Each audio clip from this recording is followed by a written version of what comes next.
Bom, para a gente começar, eu vou pedir para a Patrícia fazer uma oração. Você faz, Paty, por favor?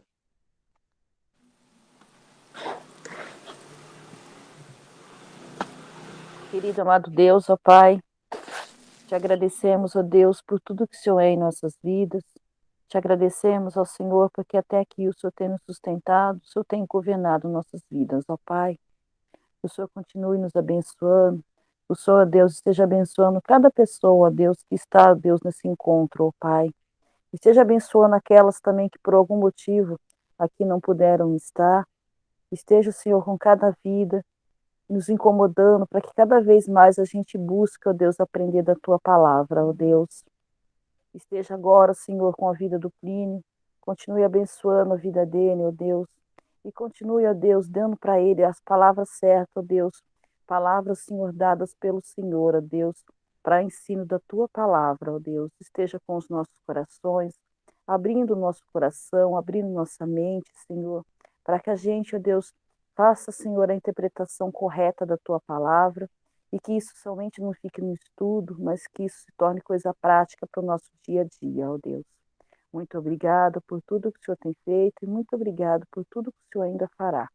É isso que te pedimos e te agradecemos, em nome do teu Filho e amado Jesus. Amém. Amém. Obrigado, Paty. Gente, Débora, você consegue, por favor, pegar para mim o apoiador aqui, porque está esquentando bastante, quero deixar um pouquinho em suspense. Enquanto isso, gente, olha, o nosso plano aí, a gente conversou com os meninos aí que a gente está dando aula, e dividir a aula em duas partes, tá bom? Não vai ficar cansativo e a gente consegue, como eu já falei, ter tempinho para trocar ideia se vocês quiserem assim, tanto para esclarecer como para acrescentar, tá? Então esse aí que vocês estão vendo é o tema da nossa aula de hoje, a irrefutabilidade bíblica, tá? A doutrina da Escritura. Para quem ainda não percebeu, a gente está estudando sobre a Bíblia, tá? Serve, Débora, serve sim. Vou usar um apoiozinho aqui, porque o notebook ele é bem novo, então quando ele esquenta demais, ele desliga. Então, tô dando um jeito de livrar ele aqui. Tá. A gente está estudando sobre a Bíblia, tá? E essa área aí que contempla o estudo da Escritura está dentro de um campo da teologia que a gente chama de sistemática, ou também da teologia confessional, tá bom? Essas são as duas categorias aí que geralmente a gente estuda a doutrina da Escritura. E esse é o nome que ela leva, tá? Se você for ver em tópico, doutrina da Escritura é exatamente o nome que leva dentro dessas áreas da teologia para você estudar não só o conteúdo da Bíblia, mas tudo aquilo que diz respeito à Bíblia, a gente vai ver isso daqui a pouco. Tá? Seria aí para a gente a mesma coisa que dizer o que é que nós cremos a respeito da Bíblia a partir daquilo que ela mesma diz a respeito de si. Então, a doutrina da Escritura, ela é o estudo que nós fazemos dentro do campo da teologia sistemática, onde a gente é, vai estudar aquilo que nós cremos a respeito da Escritura a partir daquilo que ela mesma diz a respeito de si, tá? Como a gente vai cobrir esse conteúdo aqui em duas partes, a gente pretende dividir a aula em duas, eu resolvi fazer essa primeira parte para justificar os motivos do porquê a gente está estudando isso, tá? Falar sobre as implicações espirituais, prática, e como esse estudo pode ser útil e importante para a gente nos dias de hoje, tá bom? De um jeito bem simples, a pergunta que a gente vai tentar responder é essa daí. Por que que a gente deve estudar tudo sobre a Escritura? Não só estudar o conteúdo da Bíblia, né? Mas por que que a gente deve estudar tudo a respeito dela? A doutrina da Escritura, ela é fundamental para a fé cristã. Porém, aí há muito mais para a gente dizer sobre ela do que simplesmente a Bíblia diz isso, eu acredito naquilo, a Bíblia estabelece isso, né? Se você não compreende o que a Bíblia é e como ela veio a existir, você nunca vai entender completamente o seu significado. Então, essa primeira parte da nossa aula eu vou separar para poder fazer isso, tá bom? Fazer aí um pano de fundo e um contexto que vai justificar a importância e o motivo pelo qual a gente está estudando a escritura. Eu acho bom fazer isso, porque você vai ver que as coisas talvez vão se acomodar um pouquinho mais na sua cabeça, vai ficar um pouquinho mais útil. Eu sou viciado em significado, tá? Eu gosto de propósito. Então, quando a gente apresenta desse jeito, talvez fique um pouquinho mais claro para você como que é, como você não está só gastando tempo aqui. Isso aqui é útil e é muito benéfico, não só para o seu crescimento pessoal, espiritual, né, para a edificação aí sua como cristão, mas também como tudo isso pode ser muito útil na sua vida prática, na dinâmica da sua vida prática como um cristão, tá bom? O Éder já falou isso na primeira aula, mas desde os tempos passados, aí, grandes livros eles têm entrado no cenário da literatura mundial, tá? Mas desde que a Bíblia entrou em cena, todos esses livros passaram para segundo lugar. Depois da Bíblia, nunca nenhum outro livro alcançou tanta popularidade. É um livro que traz aí polêmica, que traz grandes discussões, um livro que desafia os homens, tem mudado aí a história, né? Libertou nações inteiras. É um livro que a sua mensagem libertou e salvou pessoas, mudou a direção das suas vidas, tá? E tem revolucionado o modo como as pessoas passaram a ver a vida e interpretar a realidade. Embora, tá, ela seja o livro mais combatido aí pela humanidade, ela é também o livro mais amado e desde que ela foi escrita, nunca deixou de estar no palco aí das discussões. E não é para menos, tá, gente? A Bíblia é o livro de Deus. E por mais que exista aí um esforço em desprezar e ridicularizar esse livro, mesmo os críticos, os céticos, não conseguem parar de falar desse livro, o que é muito engraçado, né? Bom, eu queria saber se alguém consegue desmutar aí o microfone e não precisa explicar para mim o tópico, tá? Mas consegue explicar para mim o que está vendo aí nessa imagem? Alguém arrisca? Muito simples, tá? É só você falar o que você está vendo. Eu acho que é aquela ideia de quanto mais próximo da Bíblia ou de um fundamento religioso, menos Uhum. inteligente, quanto mais distante, mais inteligente. É aquela premissa da ciência Exatamente. ateísta, né? Muito bom, Bia. Exatamente. Gente, isso aí não corresponde à verdade. O que eu estou querendo dizer com isso é que não deveria ser assim. Mas, infelizmente, essa daí é uma tendência do pensamento secular, tá? Que é o quê? Cresce no conhecimento e automaticamente existe um declínio na crença, tá? Alguns trabalhos de pesquisa aí mostram que quanto mais o conhecimento se torna acessível para as pessoas, o número das pessoas que acreditam na Bíblia e a sua inerrância, e daqui a pouco a gente vai falar sobre essa expressão, tende a diminuir, tá bom? Como eu já disse, não deveria ser assim, mas infelizmente é isso que tem acontecido. O que explica o slide anterior aí, os efeitos do conhecimento na mente contemporânea, é exatamente essa ênfase exagerada na razão, tá? Bia, aproveita e lê pra gente esse slide, por favor. Razão degenerada em racionalismo. A ênfase exagerada na razão também tende a usurpar a autoridade das escrituras. O homem, devido à sua natureza pecaminosa, sempre tem resistido a submeter sua razão à autoridade da palavra de Deus. A tendência é sempre tê-la, a razão, como fonte suprema de autoridade. Isso foi consequência da queda. Obrigado, Bia. Gente, o que isso significa, tá? O que explica aquele slide anterior, como eu já falei, é exatamente os efeitos desse tipo de conhecimento que a mente contemporânea tem avançado nesse tipo de conhecimento, tá? E é essa ênfase exagerada na razão, tá? A razão, ela passa a ser determinante aí na construção de conhecimento e a autoridade bíblica, como o Paulo Anglada vai falar aí, ela foi usurpada, ou seja, a razão tomou o lugar que não era dela, né? Isso acontece, gente, não por outro motivo, senão a queda. Você viu a imagenzinha aí que está aí do lado? A queda, embora exista na complexidade humana essa capacidade intelectual, cognitiva, essa complexidade de abstrair, de conhecer, a queda, ela obscureceu a nossa compreensão, o nosso entendimento, tá? A gente chama isso na teologia de os efeitos noéticos do pecado, ou seja, embora seja uma tremenda habilidade humana, ela não está totalmente pura, né? Embora ela carregue sinais aí do que um dia ela foi, ela já não é mais aquilo que ela um dia foi no seu estado primeiro. E exatamente por isso, por conta da queda, a razão tende a usurpar o lugar que é da escritura, tá bom? É, Cadê o Ney? O Ney tá aí? Ney, lê pra gente esse próximo slide aí, por favor. Opa. O desenvolvimento científico e tecnológico instigou a soberba intelectual do homem. Assim, passou-se a acreditar apenas no que pode ser constatado e comprovado, pela razão e pela lógica. A ciência tornou-se a autoridade suprema, a única regra de fé e prática, e a Igreja passou a fazer concessões e mais concessões na tentativa de harmonizar as Escrituras com a razão e com a ciência. Legal. Quando o homem viu, gente, o que ele era capaz de conhecer e criar, isso deixou ele intelectualmente arrogante, tá? Achando que era o cara.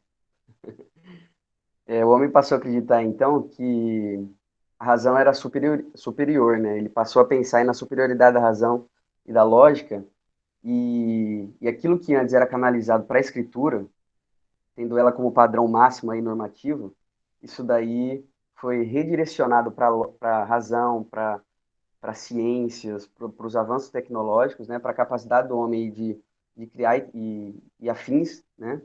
E ela passou a ser, então, a regra de fé e prática no pensamento secular, tirando, então, o foco da escritura. Mas o grande problema é que isso não acontece apenas fora da igreja, tá? Entre os descrentes e entre os céticos. Mas acontece também no meio cristão, gente, com a própria igreja. O Paulo Anglada, ele diz que a igreja fez concessões aí. Não sei se vocês repararam no texto. A igreja fez concessões e seguiu as imposições aí, tendências do secularismo, tá?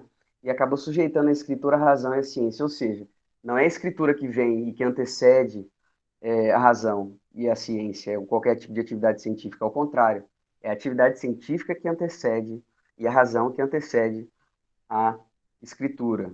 Isso é um problema, tá, gente? Porque é como colocar a carroça na frente dos burros, e é muito pouco inteligente, porque quando a gente quer construir coisas que são sólidas e verdadeiras, nada mais coerente do que você começar do começo. E a gente, como cristão, parte do pressuposto que a Bíblia é o início. O Edão falou sobre o pressuposto revelacional. Uma das coisas mais importantes para a gente entender a respeito da Escritura, mesmo da revelação geral, né, da natureza, ou da revelação especial que é a Escritura, é o princípio de que Deus se revela. Então, se Deus se revela, isso significa que Deus, o Eterno, se manifestou. Se ele se manifestou, e a gente tem a palavra dele registrada de modo especial na Escritura, ela é o que antecede tudo. Antes mesmo de vir existir tudo, o que o Gênesis fala? O que trouxe a origem às coisas? Foi a palavra de Deus. Ou seja, antes de existir tudo, existiu a palavra. Então a palavra vem e antecede absolutamente tudo, tá? Mas isso que tem acontecido nos nossos dias, gente, é um erro, tá? E não pode ser assim. Os cristãos deveriam estar familiarizados aí com alguns princípios que são inegociáveis. Mas a questão é que eles estão negando aí aquilo que é mais caro para a fé cristã, seguindo o fluxo do mundo. As pessoas têm se mostrado aí muito mais dispostas a darem ouvidos às mais diversas áreas de conhecimento científico, filosófico, do que ouvir aí submeter a Escritura como sendo a palavra de Deus, né, a sua própria revelação. Um dos problemas fundamentais entre os cristãos aí do século XXI está exatamente, gente, nessa aceitação teórica e confessional, né, e também prática, mais ligada às questões vivenciais da Bíblia como uma palavra autoritativa, inerrante, infalível de Deus. O Paulo Anglada também fala isso, e daqui a pouco a gente vai ver essas expressões. Se não ser daqui a pouco, tá? Se não for daqui a pouco, a gente vê semana que vem. Alguém tem alguma pergunta até aqui ou quer acrescentar alguma coisa? Eu acho que Podemos uma ir. das questões assim, que comprovam um pouco a. Porque eu falei anteriormente, no slide anterior, que essa história de que quanto mais longe da Bíblia, mais conhecimento, é uma falácia, né? E Uhum, hoje, a maior parte dos prêmios Nobel que a gente tem são cristãos ou pelo menos teístas. Então, está uhum, mais do que comprovado que afastar-se da Bíblia não é sinônimo de inteligência ou de conhecimento. Pelo contrário. uhum. Exatamente. Até porque, né, parte da iniciativa científica é a comprovação, né, e procurar testar aquilo que corresponde aos fatos, à verdade. se a iniciativa científica, ou mesmo até não tanto pensamento filosófico, que é mais, pode ser indutivo aí ou dedutivo, se é comprovar e atestar a verdade, a gente tem um livro que é a base de toda a verdade, né? Que é a própria Escritura. Eu sei que isso exige um pressuposto de fé e acaba cobrando do ser humano, exigindo dele essa disposição de acreditar em Deus e tudo mais. E o mundo costuma ser resistente quanto a isso. Mas ela não deixa, porque o mundo não acredita, a Bíblia não deixa de ser a fonte primária e única de toda a verdade. A gente vai ver isso depois quando trabalhar os pontos, tá? Então, O gente, por que Plínio, a gente está falando o isso? Pode falar, Plínio, Adão. a gente vê que isso vem, né, a partir do iluminismo, né? Que é a Exatamente. hora que a razão, né, quer tomar conta e a gente vê Uhum. muitos filósofos, né, debatendo isso, até outros vendo que pela ciência não tem como você, pela experiência não tem como você negar que existe Deus ou que vem Uhum. algo além da Bíblia. Então eu vejo que a partir ali do iluminismo, essa racionalidade para que a ideia deles, né, que era antigamente quando a igreja tomava conta, era a idade das trevas, né, onde o Uhum. conhecimento estava escondido, né? Então, Exatamente. eu vejo que isso Tanto afetou um é, pouco, né? tanto é que o iluminismo recebe esse nome exatamente por isso. Porque ele está muito associado a um rompimento, e isso tem outros movimentos que dão nome para isso, por exemplo, o liberalismo, a gente também vai pontuar isso aqui. Ele leva esse nome exatamente porque ele acredita que agora o homem, pela sua própria razão, ele está recebendo novas luzes, que vai fazer com que ele rompa, né, ou quebre aí os paradigmas da Idade das Trevas e saia dessa prisão que engessa a mente, o progresso humano, a evolução humana, no conhecimento religioso, né? Então está muito associado, bem pontuado, viu, Adão? Gente, por que a gente está falando tudo isso, tá? E por que isso está conectado? Porque uma visão relapsa desse ponto aí determina o fracasso teológico e espiritual da igreja. Se você não souber entender aquilo que você precisa acreditar e crer firmemente a respeito da Escritura, se deixar levar por esse tipo de pensamento secular e contemporâneo, com certeza você vai ter um profundo efeito de fé, com certeza isso vai instaurar uma crise espiritual, você não vai conseguir harmonizar aquilo que você sente, pensa com aquilo que a Bíblia ensina. Então você tem automaticamente uma fé inconsistente, tá? A gente também vai ver isso aí.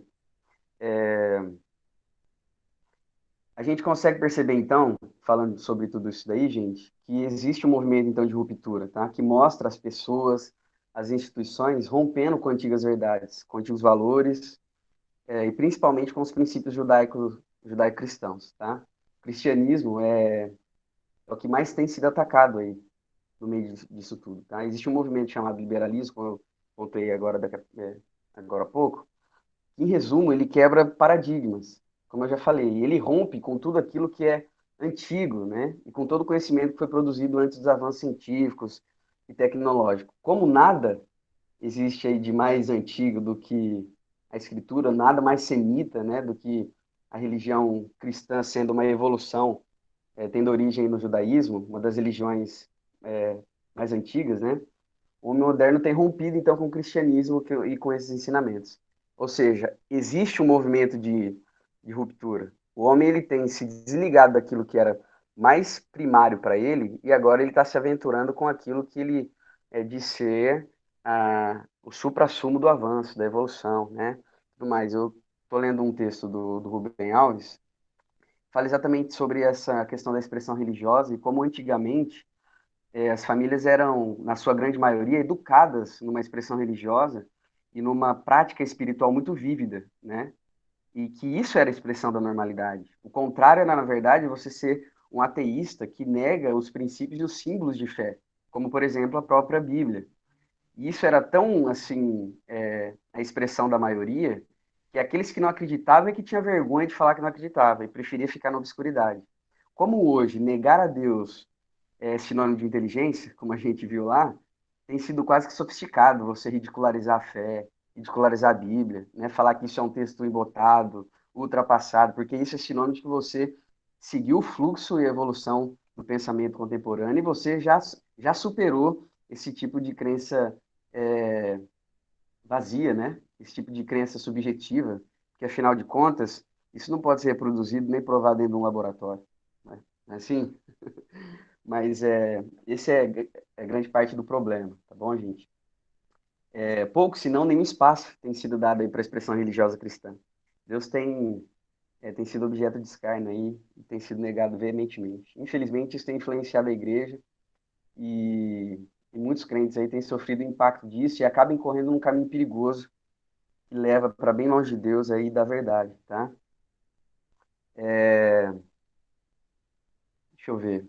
Bom, ô Edão, lê pra gente esse slide, por favor, irmão.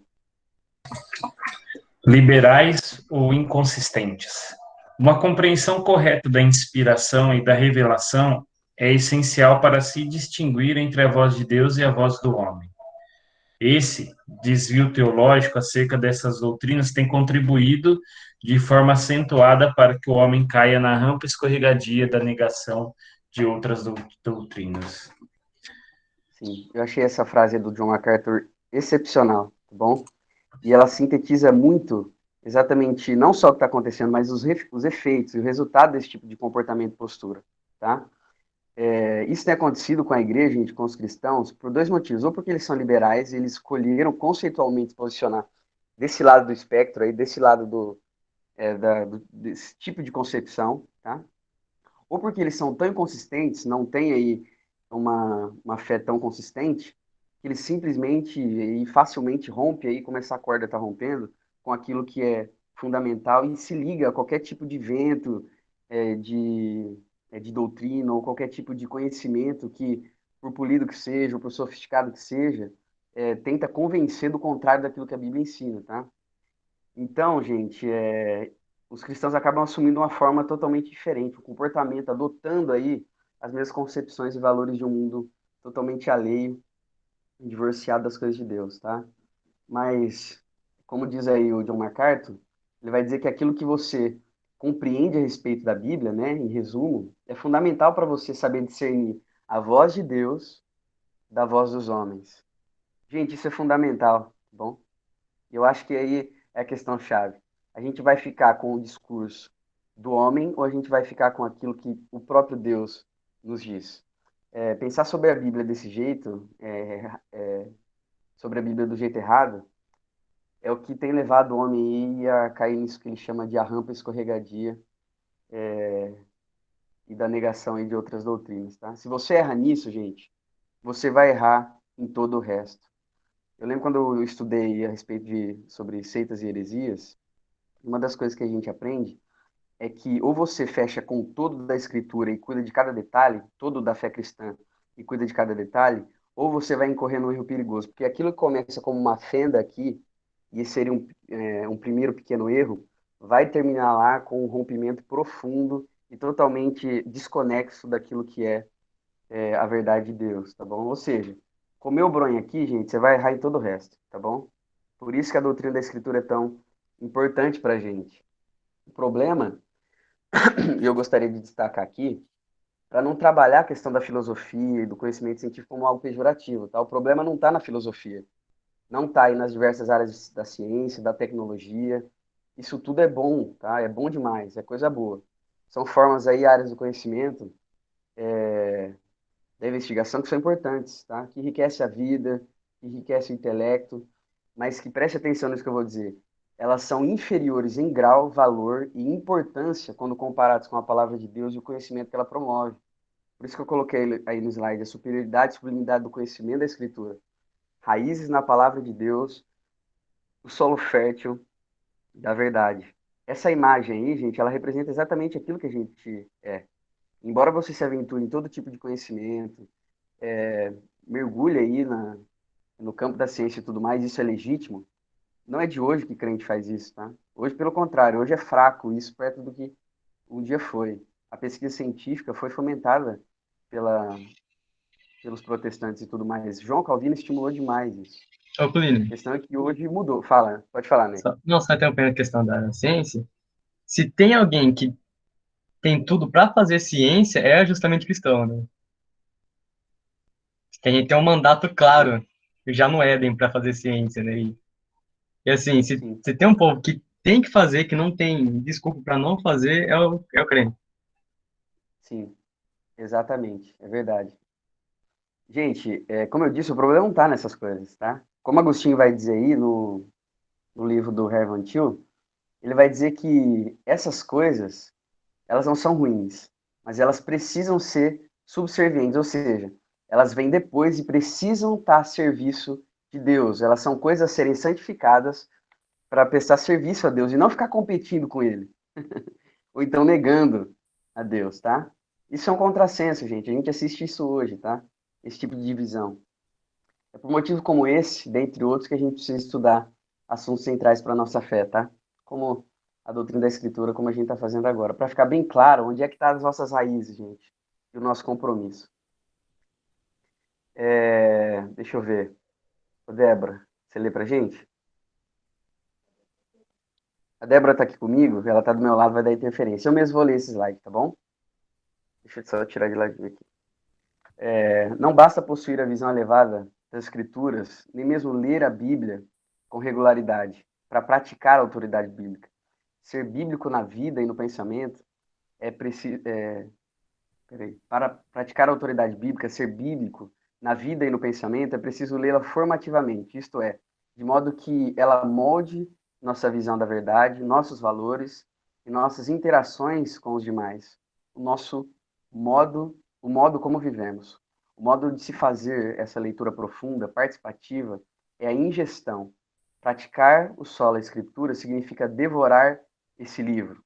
Aí tem as referências de Apocalipse, de Ezequiel e Jeremias, tá? Que falam quando os personagens aí das narrativas, João, Ezequiel e Jeremias, eles comeram do livro, né? E foram orientados a comer do livro. O, o Kevin Van Hooser aí, ele vai usar a expressão biblívoros, né? Para falar exatamente sobre essa ideia de ingestão. É comer a Bíblia, literalmente, tá? Praticar a autoridade bíblica envolve mais do que valorizá-la da boca para fora. Antes significa comer, orar e amar amar, peraí, gente, o slide saiu para mim. E amar as canções, narrativas, leis e as outras partes da escritura. Percebe qual que é o nosso tipo de relacionamento com a Bíblia, gente? Não pode ser uma coisa superficial. A gente precisa ter uma visão muito elevada a respeito da escritura. E a gente tem que ler ela tendo em vista a prática, tá bom? E isso é o que vai fazer com que a gente entenda que a Bíblia é antes e primeiro do que tudo. E isso que vai regular, normatizar a nossa vida. Ser bíblico significa não só você pensar a respeito dela, mas significa você ter essa ideia aí de ingerir a palavra de Deus, né? De você comer. Esses personagens aqui do texto, gente, foram orientados exatamente a fazer isso. Coma o rolo, né? Coma a Bíblia. É isso que a gente, como cristão, tem que se relacionar com a Escritura. É um relacionamento estreito, né? Uma vida totalmente fundamentada e respaldada naquilo que a palavra de Deus diz. Quem dera, se Deus concedesse que a gente fosse assim, né, biblívoros, e praticasse aí com frequência isso daí, né, essa ingestão da palavra de Deus, essa vida que é toda respaldada na verdade, né, que a nossa visão de mundo e a nossa interpretação da realidade fosse totalmente respaldada na palavra de Deus. Outro ponto que eu quero destacar, gente, e que eu acho muito importante, é que a gente não pode ser ingênuo, tá? Ignorar esses ataques aí que a fé tem sofrido. A gente já viu que existe uma tentativa de enfraquecer e erradicar aquilo que é mais caro aí do cristianismo e dos valores cristãos. E qual deve ser a nossa postura, então, em relação a isso? Está aí os textos, olha. Filipenses 1:16. Paty, você consegue ler para a gente? Não precisa ler ali do ladinho, lê só os textos bíblicos, tá? Por favor. Filipenses 1,16. Sabendo que estou incumbido da defesa do Evangelho. 1 Pedro 3:15 e 16. E estais sempre preparados para responder a todo aquele que vos pedir razão da esperança que há em vós, fazendo sempre com mansidão e temor, e boa consciência. Isso. Gente, então olha só, não é só por uma questão, como eu disse, prática pessoal e de crescimento espiritual. É por uma questão também de preservação da verdade de Deus no mundo presente, tá? Olha aí o que o texto está dizendo, tanto o texto de Filipenses como o texto de 1 Pedro 3,16, as duas palavras que aparecem aí, tanto traduzidas por defesa no texto de Filipenses, como responder do texto de 1 Pedro, vem do grego aí, apologia, que significa defesa verbal, discurso em defesa, afirmação ou argumento raciocinado. Ou seja, conhecer bem, gente, e saber justificar, dando os motivos do porquê você acredita e a plausibilidade da sua fé, isso é imprescindível hoje e faz parte da ordem bíblica, gente. Não só da ordem bíblica, como também do kit sobrevivência, como vai dizer aí a Nancy Pearson. Por que eu estou dizendo isso? Porque a gente não pode ser, como eu já disse, ingênuo e não pode faltar percepção, tá? É papel nosso fazer uma defesa consistente a respeito da palavra de Deus, uma vez que ela tem sido ridicularizada.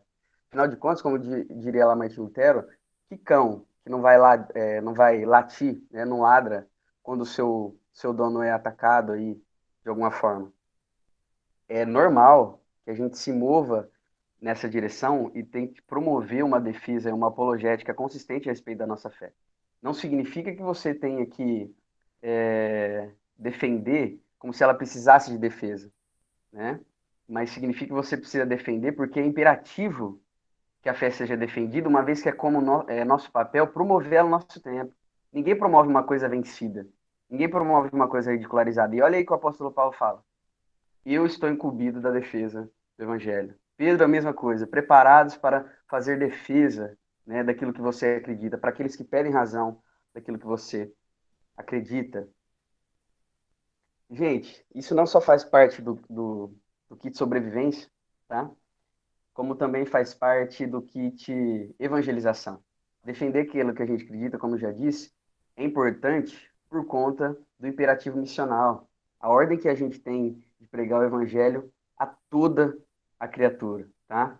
A gente não tem como pregar hoje sem ter que defender a Bíblia e a mensagem que ela promove. O mundo tenta lançar essa mensagem da obscuridade, ou seja, essa defesa do evangelho é inseparável da pregação do evangelho. Olha aí o que diz o slide. Tanto para Van Til como para Schaeffer, a apologética começa no momento em que os incrédulos levantam objeções e dúvidas à palavra pregada. O apologista deve responder e refutar as objeções com amor e erudição. Primeiro, para dar respostas honestas às dúvidas do incrédulo, e segundo, para evitar que elas atrapalhem a fé do cristão. Então, vocês conseguem ver, gente, isso aí quem falou foi o Frank Ferreira, vocês conseguem ver que é um movimento duplo aí?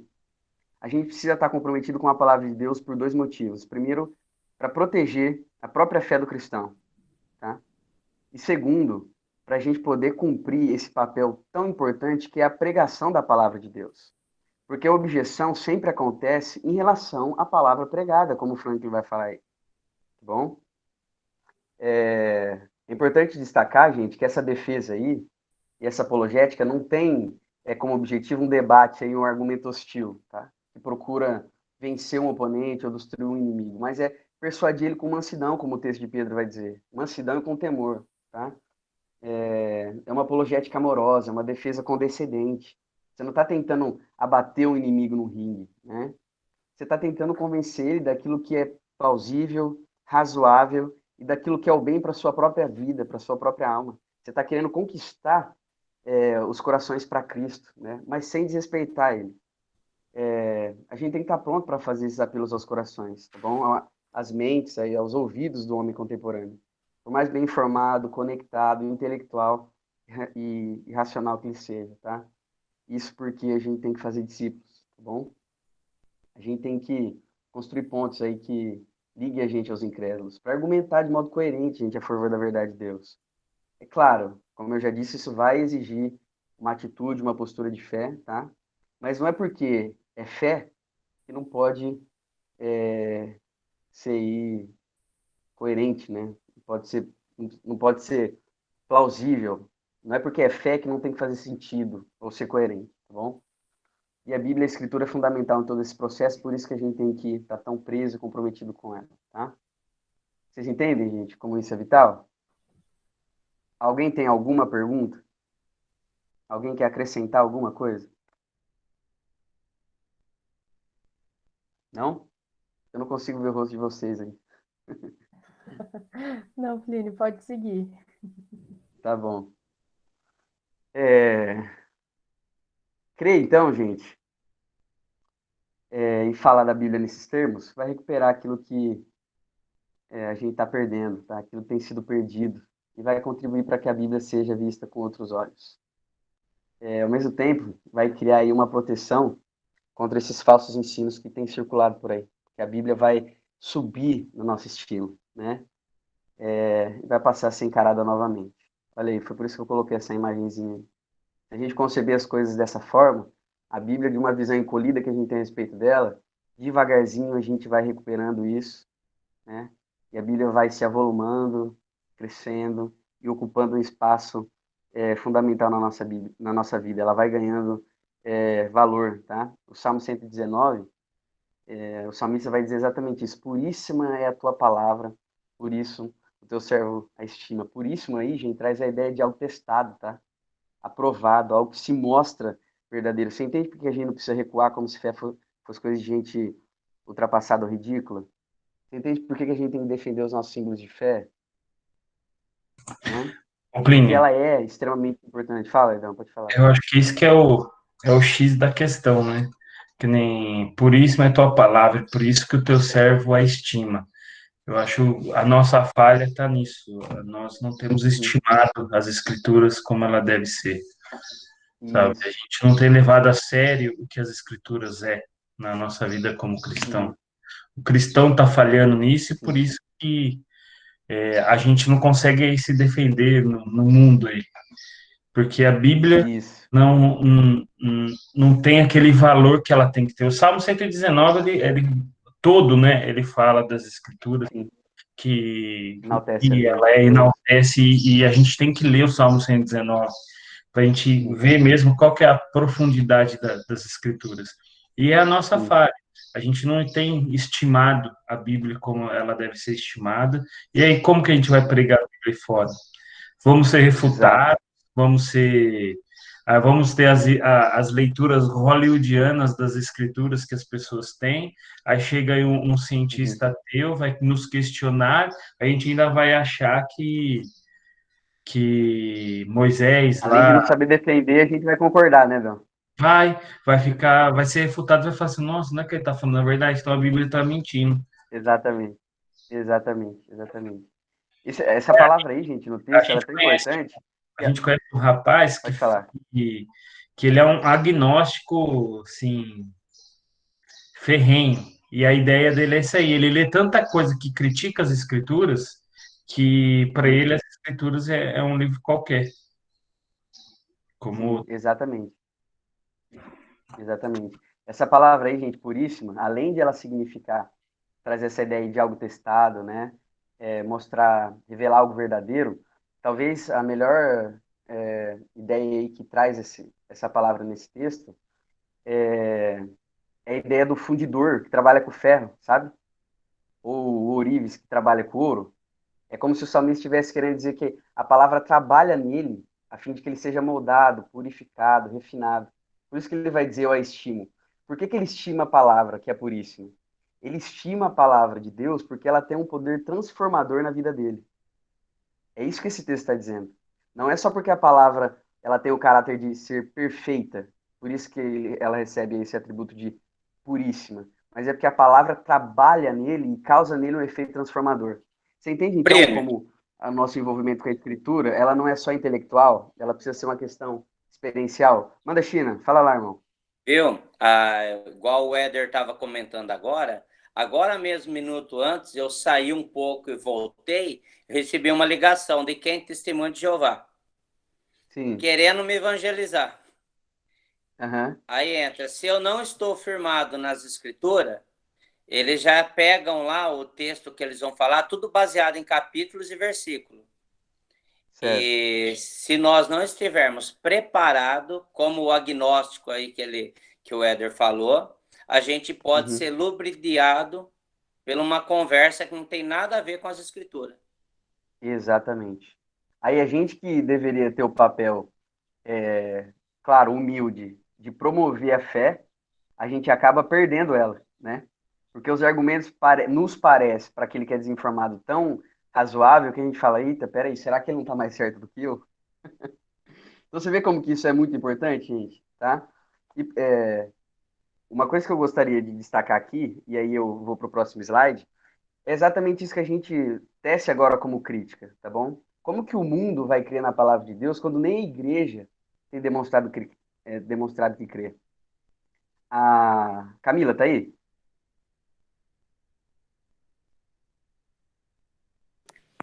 Se você tiver aí, Camila, lê pra Oi, gente o texto.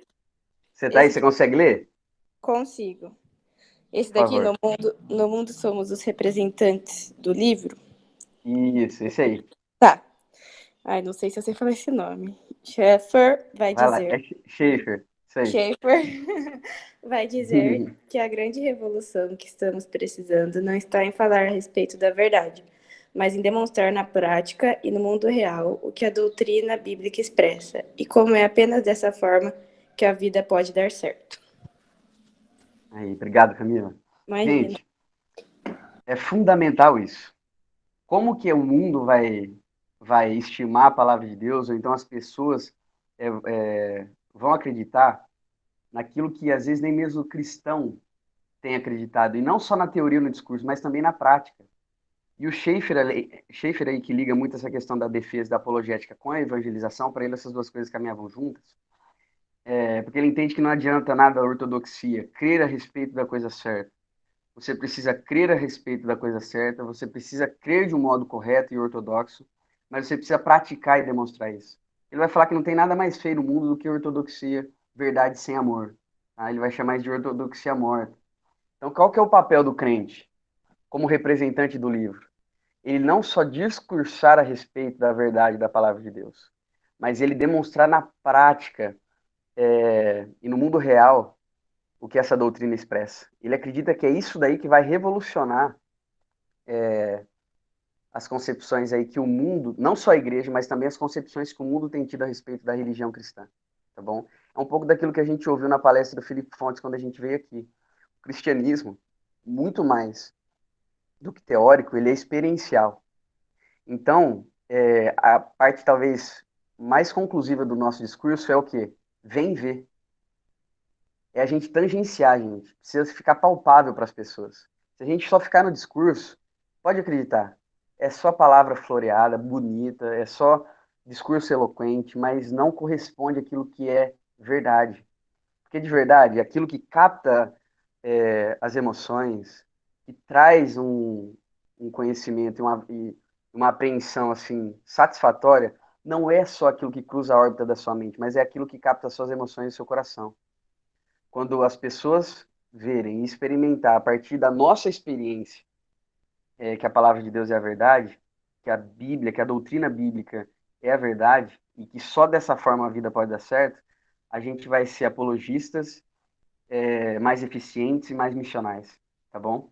A gente vai conseguir cumprir isso aí. Eu ouvi uma história, uma vez, de um teólogo que também era professor universitário, e esse teólogo, ele teve um professor lá, amigo, que chegou para ele e falou assim: professor, eu não entendo por que vocês, os crentes, né, os evangélicos aí, são tão extremistas. Ele falou assim: tem uma senhora que é da sua igreja que trabalha na minha casa, né? E ela fez uma afirmação absurda que fez a gente rir. E eu indaguei ela a respeito da história lá de Jonas, né? E da baleia. Da baleia. E ele perguntou para ela se ela de fato acreditava que uma baleia havia engolido Jonas. E ela respondeu que sim, né? Aí esse professor foi explicar para ela que a garganta de uma baleia é tão estreita que não permite que passe um homem. Só pode passar aí peixes pequenos, né? A senhora, ele disse para o outro professor que ela parou, ela escutou, pensou e respondeu: professor, se a Bíblia dissesse que Jonas engoliu a baleia, ainda assim eu teria acreditado nela. Engraçado, né? Eu achei essa história fenomenal. É claro, gente, que como eu já destaquei um pouco, se ela conhecesse um pouquinho mais sobre o texto, ela saberia que a Bíblia não chama de baleia, né? Chama de um peixe grande.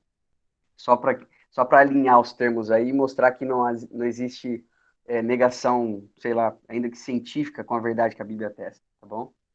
Mas o que esse texto mostra pra gente é o compromisso, gente, que essa senhora tem com a autenticidade da escritura, né? Que não tem a ver com um compromisso cego, tá? Mas um compromisso de fé. Ela acredita no sobrenatural de Deus. Ela crê que Deus se revela, que ele intervém, que ele é soberano, que ele governa tudo. E ela acredita que a Bíblia é tão verdadeira que se a Bíblia tivesse dito que Jonas engoliu a baleia, ainda assim ela continuaria acreditando. Ou seja, está muito mais também associada às questões do nosso compromisso com esses pontos aí que são fundamentais da fé, a revelação, a inspiração, a autenticidade, a autoridade, a inerrância, infalibilidade, suficiência e clareza do que qualquer outra coisa. Tá? Quando a gente fechar com a Bíblia desse jeito, e partindo aí dessas premissas, tá? Desses pressupostos, aí acabou, gente. Aí a gente está pronto. Tá? Eu vou parar por aqui, tá bom? Aí na próxima aula, na semana que vem, a gente trabalha especificamente aí os 5 pontos que trabalham a Bíblia como incontestável, tá bom? Alguém quer acrescentar, fazer algum tipo de pergunta, algum tipo de observação? Esses termos aqui a gente vai trabalhar na próxima aula, tá? Alguns deles aqui, aí vai ficar mais claro o que cada um significa, tá bom? Alguém quer falar alguma coisa? Não? Lília, tem uma pergunta. Manda, Bia. Era o Schaeffer que fala da questão do pré-evangelismo, de supor, então, que todo mundo algum dia na vida já ouviu falar de Cristo, então a gente começa pelo pré-evangelismo, que é mostrar, então, o cristianismo na cultura. É mais ou menos por aí? Sim. Tá. Porque a gente Isso, sempre exatamente, tem Bia. a questão da apologética, Pode é que eu não falar. tenho muita leitura em Schaeffer, porque a gente Tá, sempre vê manda a ver. questão da apologética e da Bíblia, da defesa da Bíblia, principalmente, como um embate de diálogo mesmo. Sim. Então, num contexto de pré-evangelismo, como abordar essa questão da superioridade e da sublimidade da Bíblia? Sim. É fundamental uma coisa que tanto o Ney como o Diógenes falou semana passada. Crer na Bíblia como a palavra de Deus exige uma disposição de fé. E nesse sentido, é coerente dizer que não vale, de fato, você entrar no embate para tentar provar aquilo que só pode ser sentido a partir de uma experiência religiosa. Tá? E o que acontece? Religião é uma manifestação do coração. Por isso, religião não se impõe, certo? Tanto é que o judeu, o povo de Israel no Antigo Testamento, não só como um povo especial e eleito, eles tinham como principal propósito ser bênção para as outras nações. E todos que acreditassem nessa mensagem que eles deveriam pregar desse Deus santo, justo, que elegeu a nação de Israel, mas era o Deus que também pretendia ser o Deus dos outros povos, qualquer um que cresce nisso de forma assim, máxima na sua vida, configurasse a vida, a lei, ao decálogo, a esse Deus que havia se manifestado, ele seria tão crente, seria tão israelita quanto israelita de sangue, certo? Então, o que acontece? Quando a gente vai fazer essa ponte aí de crentes com incrédulos, né, para evangelização, o mais certo de fazer é exatamente aquilo que o Schaeffer diz, Bia. Eu não sei se eu vou responder a sua pergunta com isso. É fazer pontes de conexão, de mostrar que o cristianismo não só é essa experiência religiosa pessoal, só que ele também é razoável.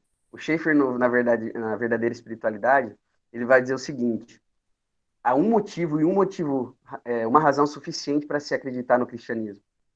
É que o cristianismo é a verdade a respeito do universo. Deus no mundo não é uma questão de opção, né?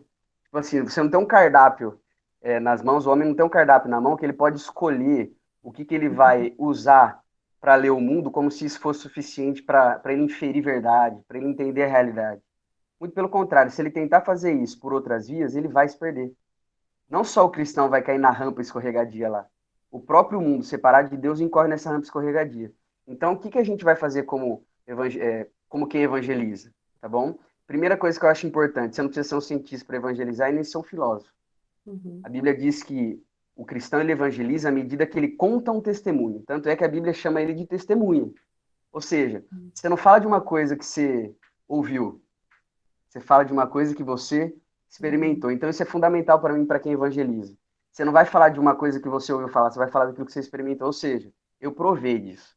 Quando fala assim, gente, é tangível, tá? Uma coisa é eu falar que a montanha-russa da Disney é fenomenal, mas eu nunca fui.